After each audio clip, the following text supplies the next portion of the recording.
Welcome to the Infinite Women podcast. I'm your host, Allison Tyra, and today I'm joined by Kristen Lopez, a journalist and author of the new book, Popcorn Disabilities: The Highs and Lows of Disabled Representation in the Movies. So, first, could we start with why did you write this book? A lot of it I joke is because I needed a second idea. I just kind of come off a first book. I was pretty content to never really write anything again, and I was lovingly encouraged to come up with something else and kind of get over the sophomore slump. And I pitched a couple of ideas, and none of them had really gone. And I kind of kept telling myself Writers 101, which is write what you know. And I'm like, well, what do I know? I'm disabled and disabled representation's a big thing, but I don't want to write something that's already been written.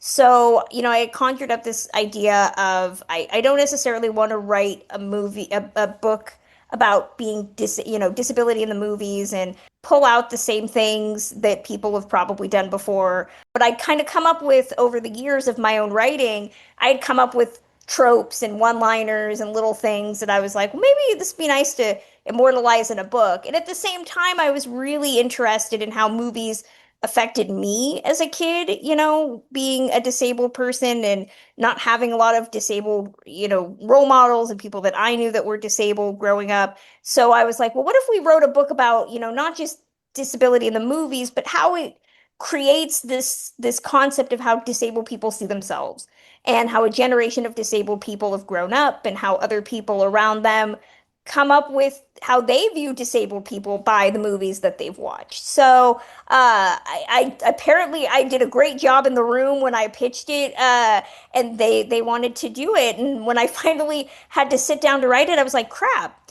Probably should have come up with like some sort of outline or whatever the heck I'm gonna do. So it was a real trial and error learning curve at that point of trying to be like, okay, well, I know what I want to write. I just don't know where the hell to start in order to say it. So after some, crying and screaming and saying, "Why did I do this?" Again, it finally got done. But yeah, it started mostly from me, wanting to just avoid being a one-hit wonder and kind of coming up with something where I was like, okay, well, no one else has written this book, from my perspective as a disabled journalist and as somebody who watches a lot of movies and grew up with a lot of back and forth questionable thoughts about being disabled because of the movies. So it kind of went from there. I really like in your intro, you do talk about growing up with osteogenesis imperfecta and how you developed this lifelong love of cinema because it was transportative. And I think a lot of people have that experience in different ways depending on, who you are and how your life is playing out. So I feel like that's a perspective that we're often missing in cinema in the sense of the actual disabled person's three-dimensional experience, because so often what we get instead is inspiration porn, where it's here's how a disabled person's condition and experiences are used to enrich and help an abled person to grow. So it was actually very refreshing to see that. When people start reading the book and I kind of bring up just some of the very simple things I think most disabled people are looking for in a movie, one of them is the concept of them being the protagonist of their own movie. That does not happen a lot. If you take the majority of disabled movies and you say who the star is, most people will point to the abled person that stands next to them. It's a technique I call the able-bodied buffer, which is it's a screenwriting technique that is under the presumption that disabled people are so mysterious or so unknowable that a predominantly abled audience, which is what screenwriters are catering to, believe that the only way that the audience will connect is if there is an able-bodied person that they gravitate towards. Because when a person closes their eyes and thinks of somebody like them, they'll usually think of somebody able-bodied. So it's a real means of unfortunately kicking the disabled person to the side, so you get to see how the disabled person's life is through the eyes of the able person who usually benefits in some way, shape, or form, whether that's financially or morally or personally. I talk in the intro about how as a part of a marginalized group, and I think most marginalized people do this, whether it's race or gender or sexual orientation, we look for coding. We look for characters that kind of have commonalities to us, and then we gravitate onto those because we don't have anything better. And for disabled people, we do that a lot because if I gravitated towards the, disabled characters, I'd probably feel way worse, than I would probably have growing up. So for me, I tell people The Little Mermaid's a disabled story. Is it a great one? No, not really. But as a child, the concept of like a rebellious young girl who wants to live on land and can't because she doesn't have a pair of working legs, like that was pretty damn close to me, as a kid until you become an adult and you're like, well, it's a bit troubling. Well, and I think we're getting into, first off, the empathy gap, which for anyone who's not familiar, the empathy gap is essentially it's difficult for us to relate to life experiences that are very different from our own. And the irony is that in theory, the best way to close the empathy gap, or at least narrow it, is to consume the stories of others, whether that's fiction or nonfiction, people who have those different life experiences from yours. But the problem is that most of the people in power are what I like to call choms. So cis het abled white men. Yeah. And because of their own empathy gaps, they look at these stories and are like, oh, well, I can't relate to that. Therefore, I don't think other people will be able to relate to that. And so it's this self-reinforcing cycle where their empathy gap is making it harder for everyone else to close our own empathy gaps.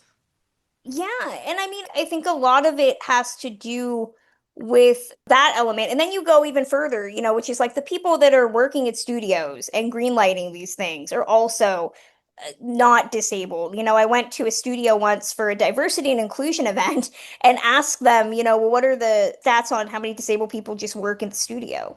And they were like, we don't know. It's up to self-disclosure. And I was like, okay, but how many like wheelchairs or mobility equipment do you see on a daily basis working on the lot? And they're like, none. Cool. That's not troubling at all to me. It's got arms in just every part of the disability in film, just disability in general, I think. And when the representation is bad, movies teach us about cultures, people, scenarios we don't know. And yet, if the representation is bad, then that real life practice is going to be bad. I have so many people when I tell them, to this day, and they say good movies don't last forever. When I tell people what my disability is, they're like, "Oh, the Unbreakable disease. Have you seen Unbreakable? What do you think about it?" I had a doctor ask me this. I was just like, okay, or I'll have somebody come up to me, and I had a neighbor once stop me on the street while I was walking my dog, and she was telling me how it was so heartening to see me because, I get up every morning and I go out in my wheelchair and I walk my dog, and it makes her think, well, if I can do that, then she has no excuse for not doing her things. And I think a lot of that is the concepts of what movies, kind of feed people. Or I'll get a lot of people that'll, look at me and they'll be like, "Oh, you're disabled. I have a movie recommendation for you." And I'm just like, I've probably seen it and I probably have opinions about it. So movies do, even though they don't, I think, carry the same level of social cachet over the last 5 years. They've done a lot, I think, towards cementing a lot of ideas that we have about what disabled people are capable of and what their lives look like, that we really have no motivation, I think, in entertainment, aside from the disabled community. I don't think the allies, though, were really interested in moving that needle forward. I just love that this woman literally cast herself as like the abled protagonist in her own mental inspiration Yeah. porn movie. I was very unclear how to respond. I was just like, "Thank you. No, yes, I get it. I don't know. I had no idea how." And this was a woman I never met before in my life. Like, never interacted with her. Never interacted with her again after that. Like, but she felt the need to literally come out. I was just like, as long as you're not going to complain that I am not cleaning up after my animal while you're telling me this story, I'm fine with that. The least she could have done is pick up your dog's poop. That's all I'm saying. Exactly. That would have at least, I think, gone a long way to just repairing the awkwardness. Now, coming back to the choms, what we see across the board is that the further you get from being that cis het abled white man, the less representation you're going to get. So, for example, as an autistic woman, I can tell you for a fact that most autistic characters people can think of are white guys and a particular Yeah. kind of white guy as well. So, one of the things that I really liked about your book is how you're highlighting these intersectional elements like race and gender. And when you're talking about The Little Mermaid as disability coded, it made me think of queer coding because, like you were saying, people will strive to see themselves in the implicit when the explicit isn't available. And another commonality here is that you will often see villains being queer coded, especially in Disney movies, like Ursula, who was based Yep. on Divine. Yeah. But you also have villains who are often disabled and or disfigured.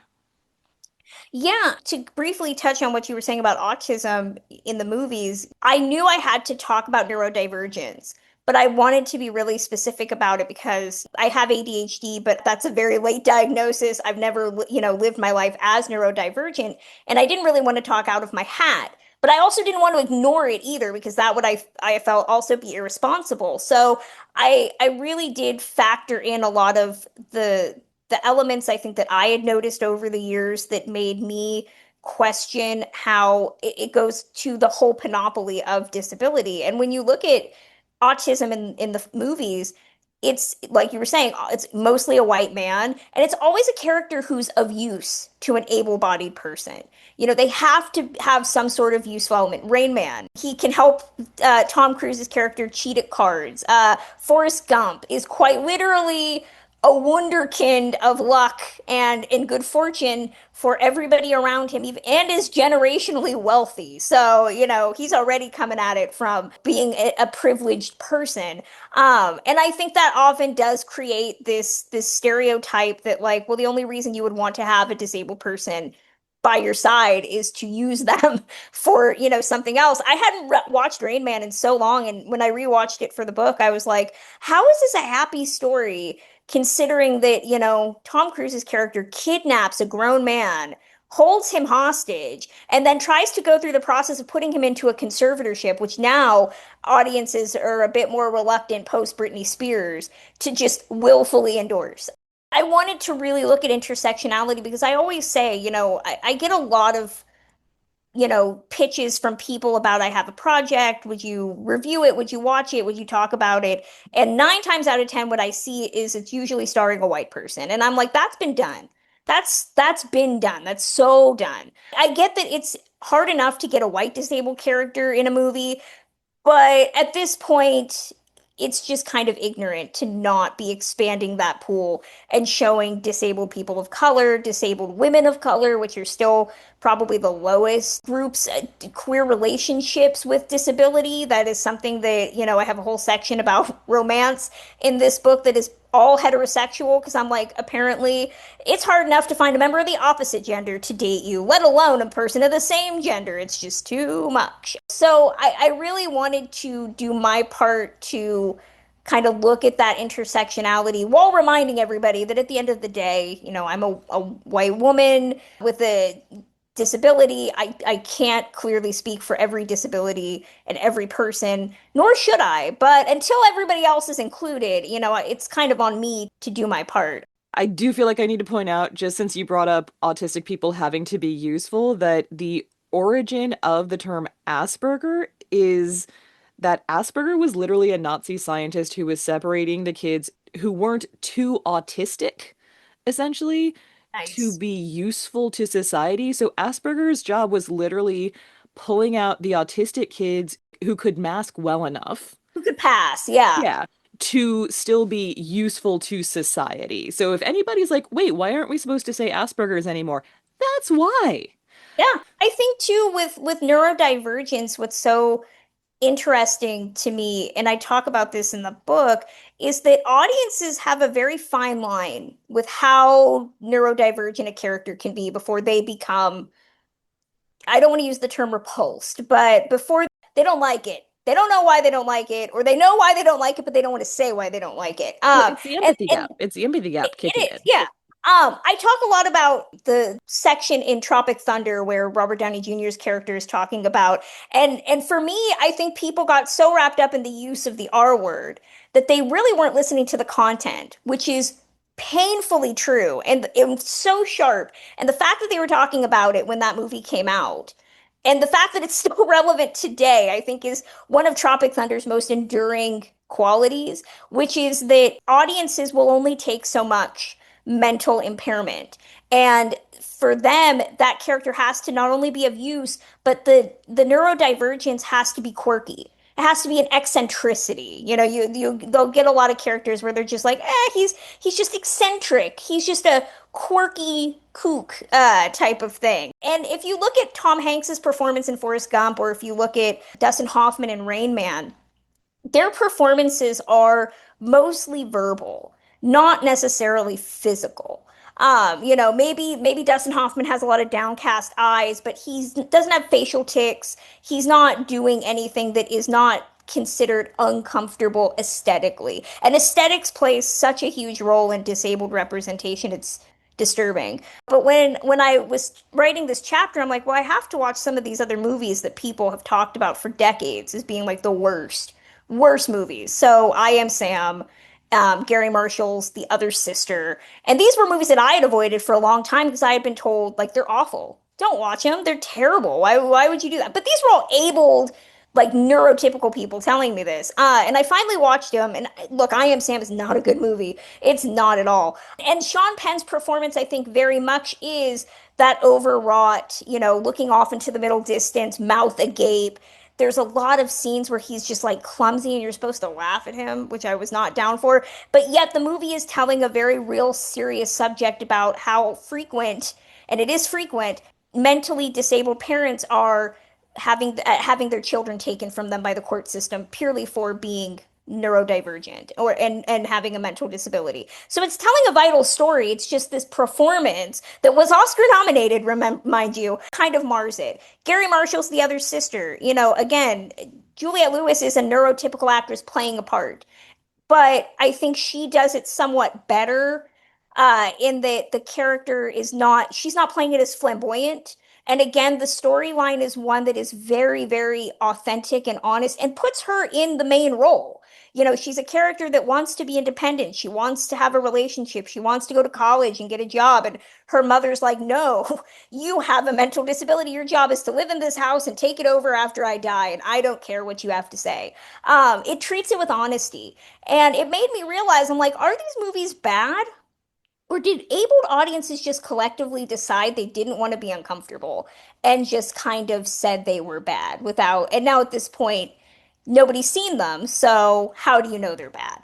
It's been really interesting for me to kind of challenge my own preconceptions about why I've avoided certain movies and why certain movies I think don't hold up and probably shouldn't have held up. I included What's Eating Gilbert Grape on the list, which I had not seen for a very long time. And outside of the fat phobia that is very prevalent, I know people love Leonardo DiCaprio's performance, but I think it kind of sets the tone for what we expect from somebody. It's I think what Tropic Thunder is making fun of with the Simple Jack performance. And so it's definitely one of those where it caused me to look at my own biases, my own self-loathing and kind of emphasize like, no, yes, I mean some of these performances can be overwrought. Some of them are just outright bad. I'm like, but I Am Sam is a movie that reminds you that Starbucks was paying a mentally disabled man sub-minimum wage in the 2000s, and like I'm sure they're really happy about that product placement now. So it was really interesting to kind of look at that angle. And I do want to come back to the issue of abled actors playing disabled characters. Or even you might have an actor with disability X, but they're playing someone with disability Y. So, for example, we both wear glasses. That is a disability. That is not the same as someone who has chronic pain, chronic fatigue, is a wheelchair user, right? So, we are definitely going to come back to that. But I want to touch on what you were saying about autistic characters having to be quirky, because I'm very curious about how you see gender playing out in representations of women or anyone who's not a cis dude, let's just put it that way, with disabilities separate from those of cis men with disabilities, because I've definitely heard the phrase manic pixie autistic dream girl. And I very much feel like that is how like autistic women, when we are portrayed, is like, oh, she's just quirky. Yeah, I mean, I think of like Garden State is kind of the go-to example. I didn't focus on neurodivergence when I was talking about gender, but I think that they still have similarities in that, when you see a disabled man in a relationship in a movie, it's usually something that they've acquired later in life. So you get these moments of seeing them able before disabilities struck them down. They usually always have a kind of girlfriend or some sort of caretaker figure already baked in to the plot. And the movie then ultimately becomes about how they, as a couple, navigate disability, which usually means the abled woman subsumes all her desires in order to care for this man, hoping for the day he will die and set her free. Or you'll get a disabled man who maybe has a lot of money. I think of like The Upside, and wants to find a girlfriend, but the girlfriend rejects him because he's just too disabled for her, and then she just becomes a bitch. But disabled men have more opportunities for relationships. Those relationships are often fairly asexual, with the exception of something like maybe The Sessions, but they have more romantic entanglements. Disabled women historically in film have been like, no, you are not going to find a man to deal with all that. That's just not going to happen. Usually you'll get, most of the time, what I call, you'll get a female character with pretty disabilities, which is a disability that is non-visual. So, deafness, blindness, being nonverbal, so that the abled actress can play the character without having to mess this up. Because you still have to have her be, I'm going to try not to use the term I include in the book, but you still have to have her be sexual. She still has to look hot for you to want to be near her. You get a lot of like very saintly depictions of these beautiful virginal, and they're always virginal, princesses like Virginia Cheryl's blind flower girl in City Lights, who has no name, by the way. She's just blind flower girl. Or you'll get a character maybe with a disfigurement who is usually the villain. So like I think of like Dr. Poison and Wonder Woman. There's a character in Steven Spielberg's adaptation of Ready Player One who shows up at a certain point and she's like, I have a horrific disfigurement on my face, and I'm just like, that is the Phantom of the Opera argument right here, girl. You are fine. Is this the girl with the port wine stain and it Yes, barely makes a yeah. difference in her It appearance? In my opinion. barely makes it different. Yeah, it does. It barely makes it. No, exactly. When you do see a woman that is maybe in a wheelchair, she has no life. She has. There are exceptions. I think what Don Mancini does with his later Chucky films with his heroine Nika Pierce, who is a wheelchair user, is really great. And does, I think, a lot of good, even though the actress is not a wheelchair user. But the majority of relationships you see in movies where it's a disabled female, there is no, physical relationship. You'll get exceptions, but those relationships are usually hindered by other things. So, like, I put The Other Side of the Mountain from the 1970s. The character is paralyzed and she's dating a guy played by Beau Bridges, and his character is essentially cruel to be kind, which is telling her like, I'm going to scream at you in the street about how you need to, not feel bad for yourself, and you need to be an adult and stop being upset about being disabled. She's sitting at the table and she doesn't have anybody to help her cut her food, and she's like looking at him plaintively like a dog, and he's just like, you can do it yourself. And he like looks at her parents and is like, we wouldn't want to spoil her, would we? So when he dies in a plane crash, I'm just kind of like, yeah, you know what, fair. We wouldn't want to spoil you with a working airplane now, would we? But that happens a lot, where it's the partner, if the character does have a partner, that's put in the paternal role of forcing the woman into independence. Wait Until Dark with Audrey Hepburn. She's very childlike and talks to her husband about how she's the world's champion blind lady at blind school. She drops something on the floor, and her husband's like, "You're gonna crawl on the ground until you can find it." just because you're blind, I'm not going to pick it up for you.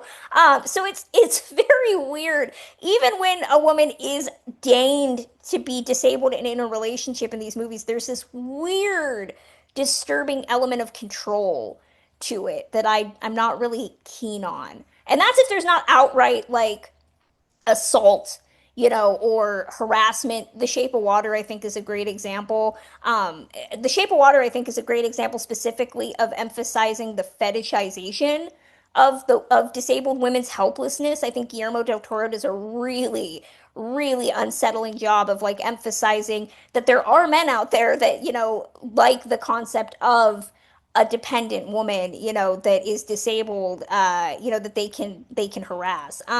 So it's not great out there for disabled women these days. It never has been, but it's not getting any better. I think this is sort of the intersection of two larger patterns that we see playing out. So in disability spaces, a lot of times you'll see paternalism. So the people given the most voice are often not the disabled folks, but the parents Yeah. or otherwise caregivers for disabled folks. And that can really shape things like policy making. So I feel like we're seeing that on one side. But then on the other hand, there is so much anecdotal evidence that I've seen about men leaving their female partners when women get sick. Like when There's women do actually need care. And so what you're describing sounds very much like men who want women to be dependent, but don't actually want to have to provide the care that they need. There is actually a study that I include in the book that I guess they did an actual study and asked people. And the stats were that a woman would stay in a marriage if her male partner was disabled. She would stay. The divorce rate was actually lower than if a woman became disabled and the partner would be more inclined to leave, and divorce rates were actually higher. And that bears fruit with another study that says that disabled women are at a lower level of getting married, which I read that as a 20 something person, and like, oh, I went through quite a crisis of like, well, I'm already screwed from the jump. I might as well just, so movies do illustrate and I think exacerbate that, and expand on it. In the other side of the mountain, the character is a skier. She's disabled in a ski accident. She has a boyfriend. And the boyfriend, and I laugh about it because the movie is so overwrought. It's from 1974. But she's sitting in the wheelchair and he comes in, and, she's got like this bowl of potato chips, and she's like able to like lift one just like out of the bowl, not up to her face, but like just lift it a little bit. And he's just like, so and so, thought you were going to be walking. And she's like, nope. And the next, and like over voiceover, she's like, I never heard from him again. And I was like, cool. That's really great. So oftentimes, you see, I think, a lot of this belief that a disabled woman is a bridge too far. It's not sexy, it's not appealing, it's not pretty. And that's what people, want.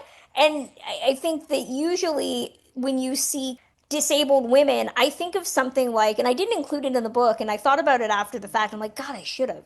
I think of like, do you remember Dr. Freeze's wife in Batman and Robin?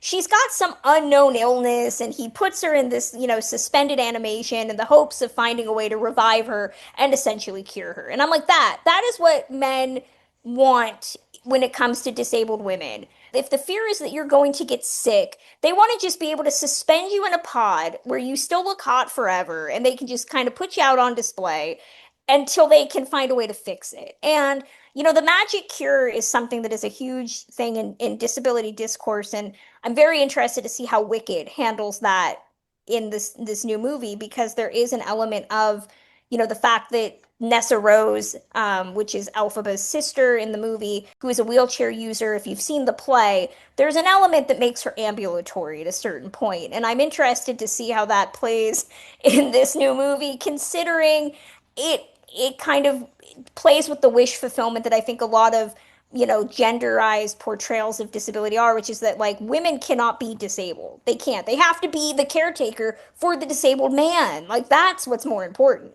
Paternalism, I think, is a huge part of that. What's interesting is when I have a chapter in the book called Caretaker Cinema, because again, caretakers are what I think the easiest able-bodied buffer to have, a character that is going to be the caretaker. When you see female caretakers, the line between sex worker and caretaker is so blurry as to be non-existent.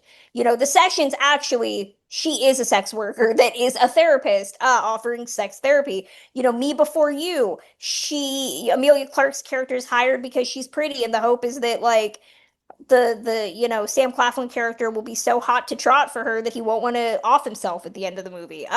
So it's really, really disturbing how often the implication is that there needs to be romance between these two characters.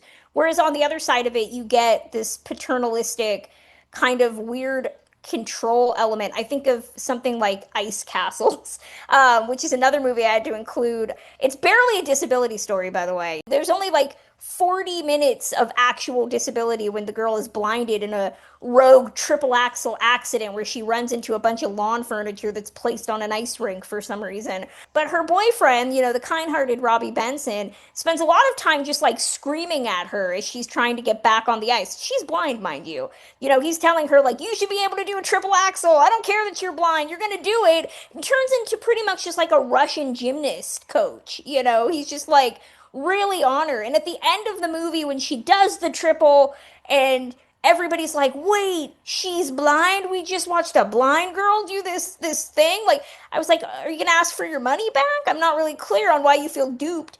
But it is her and Robbie Benson comes out on the ice. I'm like, you didn't do anything. You what? No, why are you sitting here with flowers and a trophy? Like you did nothing, my dude. Like that's horrific that you're taking credit for her thing. At the same time, I think of something like I love Wild Hearts Can't Be Broken. I was happy that I got to kind of spotlight it. It's a Disney movie. One of the few Disney movies that I don't think does disability particularly terribly. But again, it's a pretty disability. The character is blinded in a carnival accident, and she wants to, get back into doing what she's been doing, and her partner is one of the few characters where I was shocked that he's not paternalistic. He's like, if anything, he's like, no, you're not going to do this again because you're blind and I don't want you to get further hurt. They have a real like actual discussion of their fears and what goes on, and when she does finally make her return, you feel that neither one has really lost anything. They're an actual couple. And that's a rarity when it comes to female-led relationship in a disabled movie. Something that I always feel like we need to talk about when we're talking about disability is the social model versus medical model of disability, because I don't think a lot of people outside of disability conversations are aware of this. So, the medical model, which I would say is still more prevalent, it's certainly what I grew up with, basically says that your condition is what disables you. It is a problem that needs to be fixed. And I think Yeah. we see this with stories like Little Mermaid, where, oh, the fact that you don't have legs, that is a problem that needs to be fixed. So we're going to fix it at the expense of your voice, which kind of creates another disability, but it's okay. We don't need women to talk. Anyway, the contrast to that is the social model, which says that what is disabling you is not so much your condition, but rather society's refusal to accommodate for different needs. So, like my glasses, I do consider my vision medically disabling, but not socially disabling because I have ready access to glasses, wearing them is normalized. Whereas my neurodivergence, I don't consider medically disabling. I don't think it needs to be fixed, but it is something that I have literally been fired from jobs for despite being good at those jobs. So that is socially disabling. And so, beyond the Little Mermaid example, how would you say that we see the medical model versus the social model playing out in disability portrayals? Yeah, I think a lot of it is on the surface, there's still a belief that a disability is purely a medical issue. It's not an identifier. I've had a lot, when I talk about diversity and inclusion initiatives in the entertainment industry, it's gender, race, sexual orientation, and that's it. They don't include disability. And I've had, colleagues say, well, that's because disability is not a marginalized community, it's a medical issue.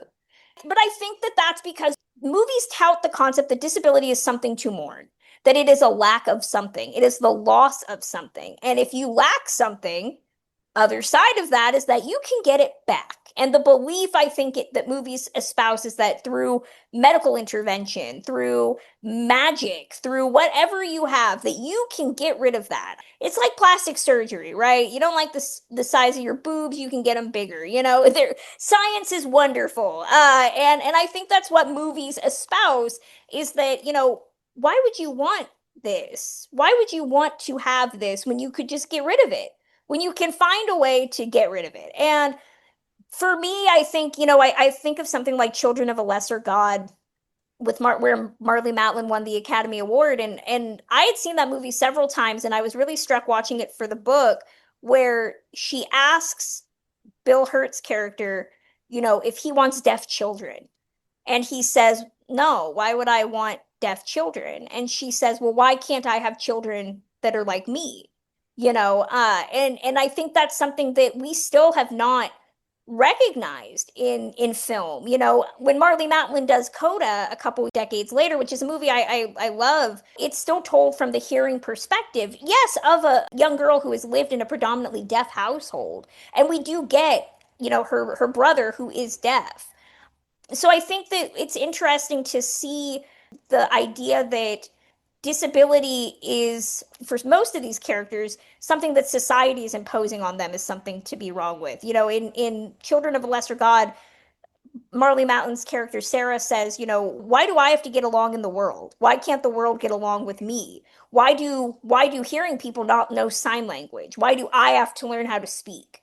And I think that's something that we've still never really reconciled with, of like, why is it always us that has to make the first move? Why can't it be you? That's a huge thing. I think going back to 1932's Freaks, Todd Browning's film, that's a movie that's pretty much saying the real villains are the able-bodied that find these characters to be something to fear, to eradicate, to be thrown aside. It's not the disabled community that welcomes everybody. And yes, at the end of the movie, do they go after the villain? Well, she has it coming, to them.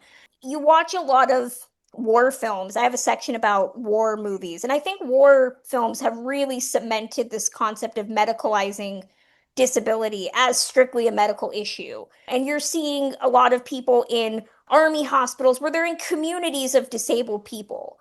And they're learning about, the discourse of being disabled. And then they go out into the world, and the movies, don't really blame the world for the issue. It's their mindset. So I think there's still a lot of harm that comes from a lot of the concept of like selling disability as something that is purely a medical issue. We don't reconcile with how much society plays into it. When the ADA passes in the early 90s, movies were very quick to just kind of be like, well, no one's going to ask about, disability issues anymore. We've solved all of them. So you see a lot more ramps in period films that would not have had ramps. So I don't think we've reconciled with those two dichotomies yet at all.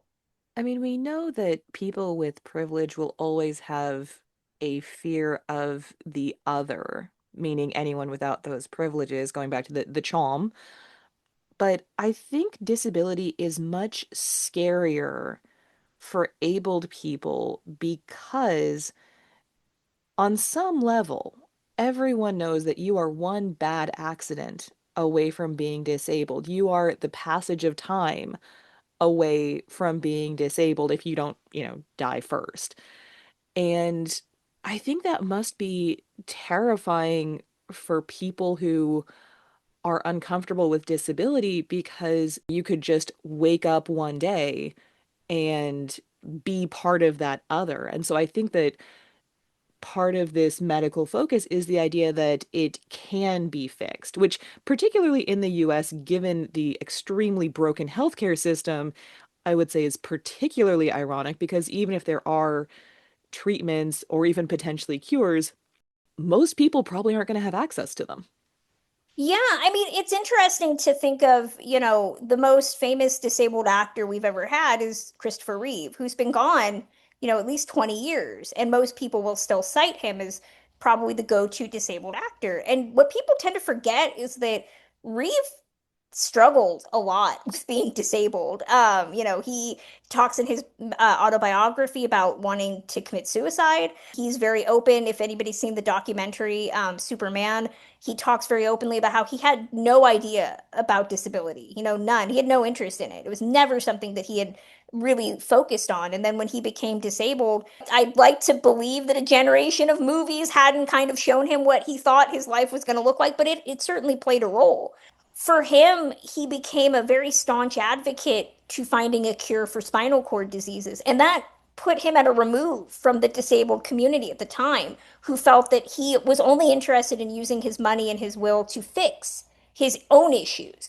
And it was really his wife, Dana, who made a big part of the Christopher and Dana Reeve Foundation about helping people who are disabled, who weren't interested in the cure, find jobs and have resources and all of that.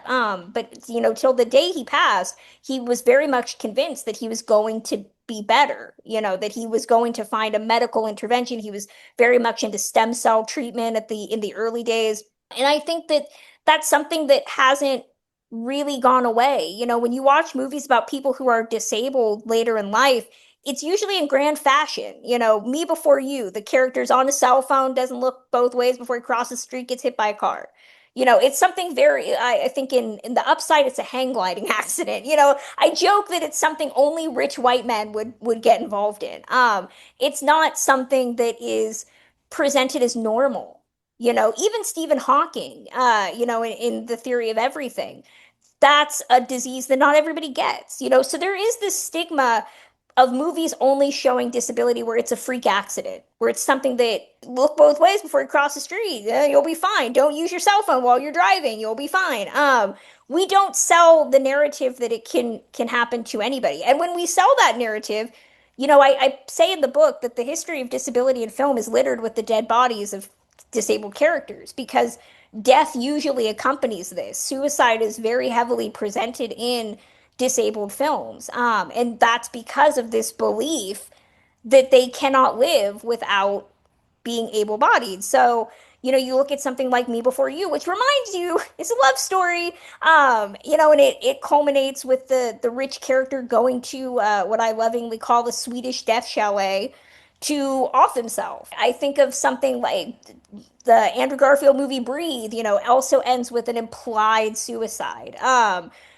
Even something like The Elephant Man, it's a little ambiguous. Is it a suicide? Is it not? And of course, The $1 Million Baby is the big one, which, I find it ironic that Clint Eastwood is in his 90s now and presumably still very healthy, and yet he gives us probably one of the most grotesque depictions of a disabled suicide that I'd seen in a minute.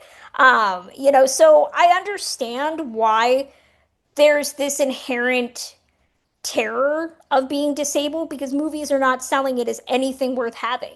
They're not selling it as we have a life worth living unless we are, quirky like Forrest Gump, or we have some sort of rare talent like Christy Brown in My Left Foot, which I think My Left Foot actually is probably one of the more nuanced disabled films. But I think for most people, they don't watch it and they, are like, well, he's a painter. He can paint with his foot. So I think that movies are not doing their part to make us accepting of it. Now, coming back to the issue of abled actors, or at least actors without the disability of the character that they're playing, I'm torn on this because, on the one hand, you have people winning Oscars for these performances while also depriving disabled actors of those opportunities. And we continue to see this today. But then on the flip side, you also have really commercially popular blockbusters like superhero movies where, I mean, thank goodness that 2024's Madam Web was a total flop. But I remember my immediate response, I'm not even a comic book nerd, but I'm like, wait, they cast an ambulatory sighted actress who is also young as a canonically blind, wheelchair using, and old woman. Mm. However you feel about Dakota Johnson, that's not cool. But also like Professor X and Matt Murdock, who are respectively a wheelchair user and blind, also continue to this day to be played by abled actors in these major movies. And so compare that with like Glee's Kevin McHale, who played Artie, saying like he wouldn't play a character in a wheelchair if given a chance today. And yet, plenty of actors with much bigger names, much more star power, not saying that actually, no, that's a line we shouldn't be crossing. And so I feel like it's an evolution of people just deciding what is and is not acceptable. So, like in other conversations, I've talked about how we're not doing yellowface anymore. We're just going to whitewash Asian characters. And so I feel like disability is one of those areas where, for whatever reason, it's still considered socially acceptable that you don't have to be a member of this group to play a member of this group. So I come at it from a weird position. I think because of being a journalist in the entertainment world, I see both sides. I see why movies can be greenlit with stars and there are no disabled stars. And I used to be like understanding of that. But I think that now there's far more that studios can do to mitigate that. If Steven Spielberg wants a disabled person in his film, he has the ability to make that happen. He chooses not to. And I think that there are certainly elements where we need able allies. Sebastian Stan, I think, taking his Golden Globes speech to advocate for disabled actors and those with facial disfigurements to be in movies, that's great. What is Sebastian Stan going to do about it? Because he has power to do that. How is he putting that in an inclusion rider, which we now know inclusion riders, as much as Frances McDormand championed them, nobody would actually use them. So there's that element. And I always say too, I think Peanut Butter Falcon was a good example of how you can do this. Casting a disabled lead and then filling the frame with A-listers. You can do that. You can have Shia LaBeouf. I hate to say that he was an A-lister at the time, and bringing Dakota Johnson back into this alongside Zach Otzigan, who was not a professional performer, and that movie made some money. So there are ways that we can mitigate that. At the same time, my thing is I feel like we're still hung up. We're not seeing the forest for the trees. Casting is easy. It's so easy that you would think that studios would just fill the frame with disabled people so we'd shut up about it. It's very easy to do. And I understand that if we can't do that, then we can't ask for anything more. But at this point, the march of time is happening, and I'm just like, I don't care about casting at this point. You know what I want to see? I want to see disabled directors. I want to see disabled screenwriters. I want disabled cinematographers, below the line, craft services. That's what I want. And so my thing, again, putting it on able people in power is to say, okay, you have this movie where you have an able-bodied person playing a disabled character. Fine. Who are the 5 people with disabilities that you're putting in other jobs to cover for that? Because if you do that, then I won't give you shit about it. Like that's my thing.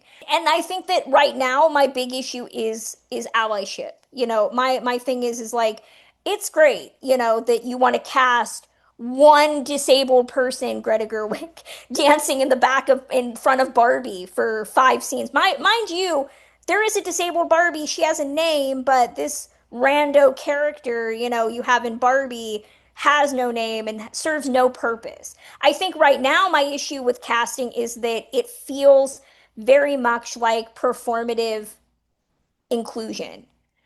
Put a disabled person somewhere in the frame, and then you can't say that we didn't include people. But that doesn't do anything if you don't give them character, you don't give them a personality, and they're there just to say you did it. So that's why I say when, I'm like, casting is simple. I don't care about casting because what we're seeing now is not doing anything either. So I think that for me, when I look at the majority of performances in my book, which are able bodied people playing disabled characters, I'm really focusing on what the story is. Is the story compounding those issues alongside the casting of an able bodied person? I think something like Children of a Lesser God or Best Years of Our Lives, Marlee Matlin's great. Harold Russell won 2 Oscars for playing Homer Parrish in that film and was a character with limb differences. And yet yet Harold Russell, when that movie was over, they had exploited him and sold him as this disabled vet that had won 2 Oscars. when he asked, well, what's my next role? What can I do? The director told him, you should go to trade school because there's no need for you anymore. There's no need for disabled performers at this point. And it took him until the 1980s to get another role. So I think that people tend to get very hung up on the casting when I'm looking at the content alongside it as well. For me, I think what frustrates me is when I see able-bodied actors playing disabled, and then the story also is just really repugnant. When Shazam came out, and the character Freddie Freeman, who uses a crutch, and yet when the magic cure hits him, he's a character that's transformed into his full potential, which is able-bodied. I'm like, yes, the character being not disabled is a problem, but I think what offends me more and what makes me worried about the next generation is this concept that, like, well, you're not a fully potential person if you aren't able. So I think that there's a lot that can be done about putting more disabled people in all facets of entertainment. It's just, unfortunately, at this point, it's on able people, I think, to make that happen. And until they kind of give a crap about it, we're still, I think that it's great. We have so many great disabled filmmakers that are doing their part. And I love that someone like Ashley Eakin is doing some great work with, like, the Star Wars universe and all that. But it shouldn't just be on us at this point. Like, it needs to be on people with actual power. I think that we're kind of stuck in this quagmire. I talk to a lot of disabled people who are in various facets of the industry, whether that's acting, whether that's producing. There's still a lot of anger.